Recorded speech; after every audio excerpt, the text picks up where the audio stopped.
Hey, what's going on, man? It's Vash Stampede, and I just read a new manga. It was called Kingdom Game, and I just kind of want to talk about it a little bit. It was weird to me though, man. Like I just randomly clicked on some stuff, and this one just happened to pop up. I was like, okay, you know, what I'm saying I'll give it a quick read.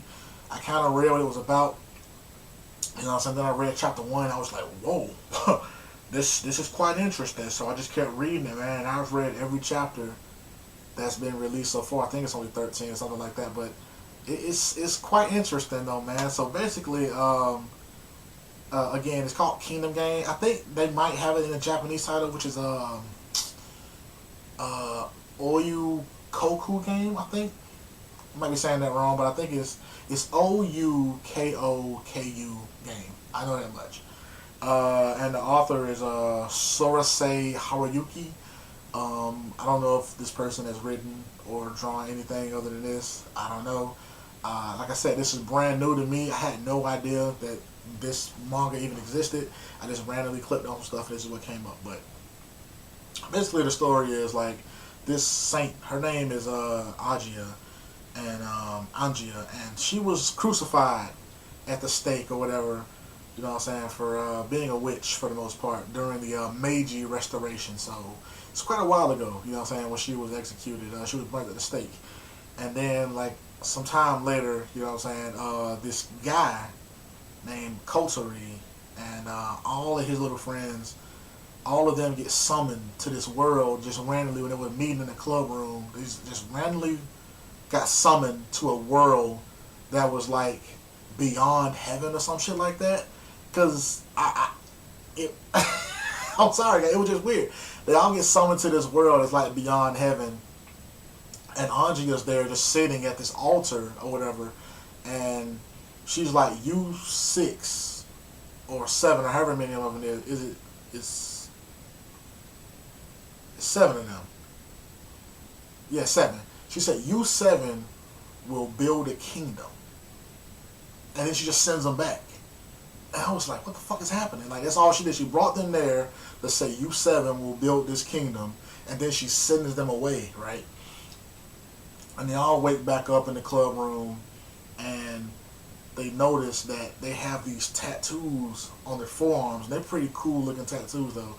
They have these tattoos on their forearms, and the tattoos, like, will represent which, like, title that they're given or whatever randomly, because they are assigned 3 titles, which is Monarch, Aristocrat, and Plebeian, and everyone has to listen to what the Monarch says, and the Plebeians have to listen to what the Aristocrats say.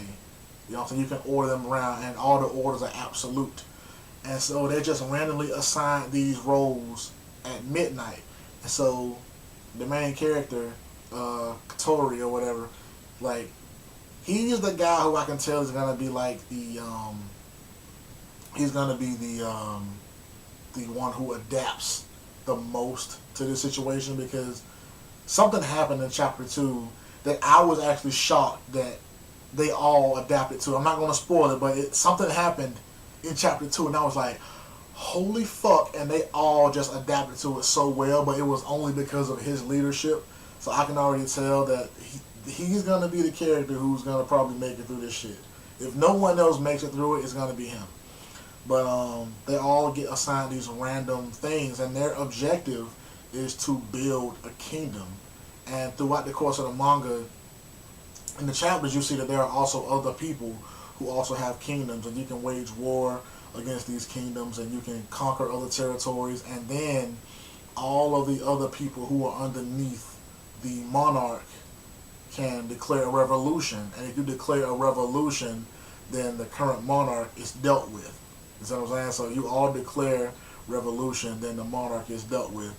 And it's just a weird manga, man. Like, it reminds me a lot of Future Diaries. If you guys are into that, you're not, this is not going to be the series for you.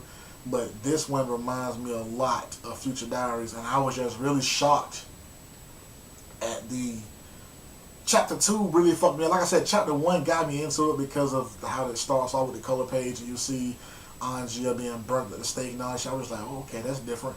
And then I was kind of like, okay, these characters are sort of, you know, interesting, man, because I'm trying to, it was in chapter 1 you see this girl, her name was Makihara, and you just like you can tell that she likes the main character Katori, and he doesn't want anything to do with her. So I'm just kind of like, okay, like what's wrong with her? Like she seems to be a cute enough character. And there's another character who's named Obita, and he's just like a fucking douche. He's just bullying this fat kid named Kuwata, and he's just like bullying him, and he's taking money from him, all type of shit. And he's a douche, just an all-around douche. Like he does something also in later chapters. Ooh. Yeah. You know what I'm saying? That guy just a douche. So these characters, I was just kind of like, okay, I'm interested in the characters because they actually are interesting characters. I want to know what made them this way, what happened to these characters, you know what I'm saying? I just want to know everything about said characters. But then, them getting summoned to that world fucked me up because it was just so random. I think it might have been on like page like 15 or so.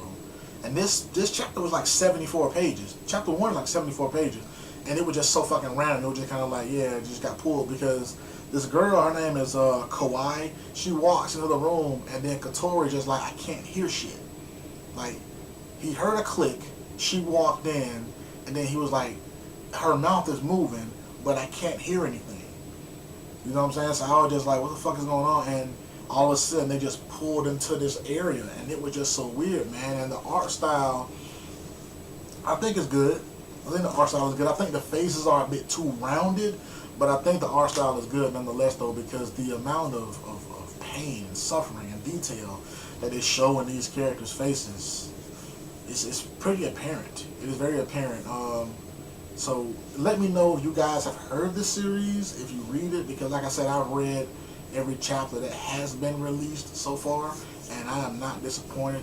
Later on in the series, you see it kind of jump to the other territories, but I think that's a good thing because we have to see how many are established in this world and how many people are going to have to fight one another because they have to establish a dominant territory that cannot be fucked with or penetrated. So they have to do that, you know what I'm saying? And it's going to be a different rule each time because at midnight, like I said, the roles and the titles change. So it's not like even if one person is very good at being a king, this person is going to stay the king. That person might be the plebeian the next day. So it's a real fucked up psychological anime, man. And like I said, one of the characters who I actually did like, I was like, oh my god, I can already tell this is going to be a good character. That character dies in chapter 2. So I was just like, oh my god, nobody's probably safe in this shit then.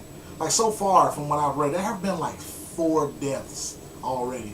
And it's only like 13 chapters. I'm like, holy shit. Like, I was so upset when this one character died though, man, because this character had such potential to be just like a character who is in the aforementioned anime that I just named. Oh my god, this character was already there. This character was so there, especially with what this character said, and like this character becomes the king and this character just tries to order everybody to do something that's so horrible, and they all declare a revolution on this character, man, and this character dies. And I was just like, holy fuck. This character had such a potential to become such a badass, but it did not come to fruition. But let me know if you guys read the series, because I want to talk to some people about this shit, because none of my friends have ever heard of it. I don't even know if they're ever going to read it, because a lot of my friends don't read manga that much unless it's Bleach or Naruto, and not Naruto anymore. So there's that. But let me know what you guys think about it though, man. I'm going to try and drop some pictures on the green screen back here so that you guys can kind of get a feel to it. Because of the copyright strike that happened the last time, I don't know about putting a lot of pictures in here, but I am going to try to capture some little parts of this shit, you know what I'm saying? So there's that. But let me know what you guys think about this shit though, man. Let me know if you heard of it. Vash SMP, gone.